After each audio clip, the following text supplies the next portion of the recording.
Did you strain your lower back lifting something heavy? Here are the tips and tricks that I use with my patients all the time to give them immediate relief. First and foremost, stay far away from the R.I.C.E method. That is an old method that is no longer valid. R in R.I.C.E stands for rest.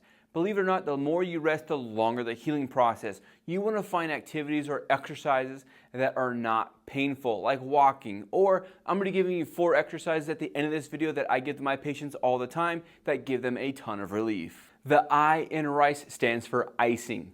I actually wouldn't do anything for the first 48 to 72 hours. Research is so hit or miss on which one's better, ice or heat. So what I have actually found in my office that works the best is if you wait that 48 to 72 hours and then apply heat. I use heat because typically the body is very guarded, very tense from the injury, and heat allows the muscles to relax a little bit more.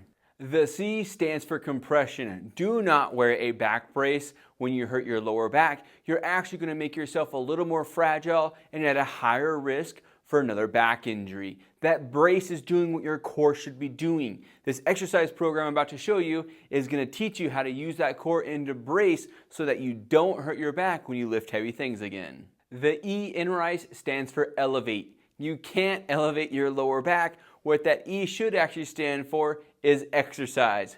Let's get moving. The first movement you're going to do is actually hit that subscribe button. It'd be greatly appreciated. After that, you're going to go to your side. Really important you go to your side first and don't go straight to your back. If you lay back, you're going to hurt your back even worse. So go to your side and then you're going to put your legs up on a bench or the couch just like so.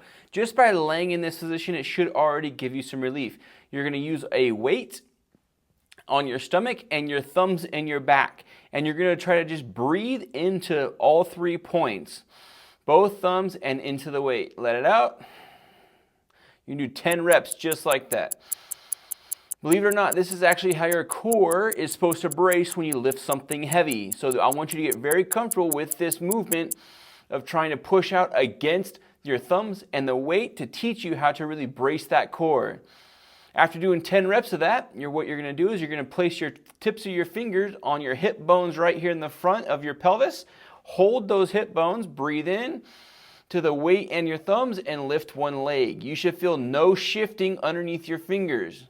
Let it out, breathe in, and lift the other leg. You're going to do 10 of those as well. Remember, no shifting of the pelvis. Next, you're going to go into alternating half kneeling. You're going to use that bench or couch, whatever you had before, and you're going to place your hands on it, and you're just going to bring one foot up and go into that half kneeling position, and then you're going to alternate. Go back and forth 10 times. If there's no pain, you can take your support away, not having your hands there, and go back and forth. It is really important that you're not rocking aggressively side to side to try to lift that leg. That's going to put more motion in your back, creating more irritation, so make sure you keep that core nice and tight. Next is going to be what we call tall kneeling. You're going to sit back and forth on your heels, making sure you're trying to use your glutes to drive your hips forward. If you want to make it a little bit harder, you can grab a dumbbell, place it behind you, hold here, squeeze those glutes, drive your hips forward, and go back and forth 10 times.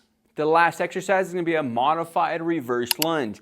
You're going to take 3 steps back and then drop straight down to your knee, no using your hands, and on the way up is the most important. It's extremely, extremely important, I can't stress this enough, that you drive this front foot or the heel down through the ground. I like to say there's a cockroach underneath your foot and that you're going to smash that cockroach with your heel, push down to get yourself up. If you end up using your hands, you're going to end up using your back, which is just going to prolong the healing process.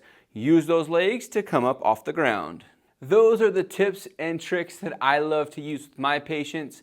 If you have any questions for me, drop a comment down below. I'd love to help you. I also have a ton of other information on lower back pain. I'll put the whole playlist down in the description. Make sure to check that out. Until next time, keep moving and enjoy the rest of your day.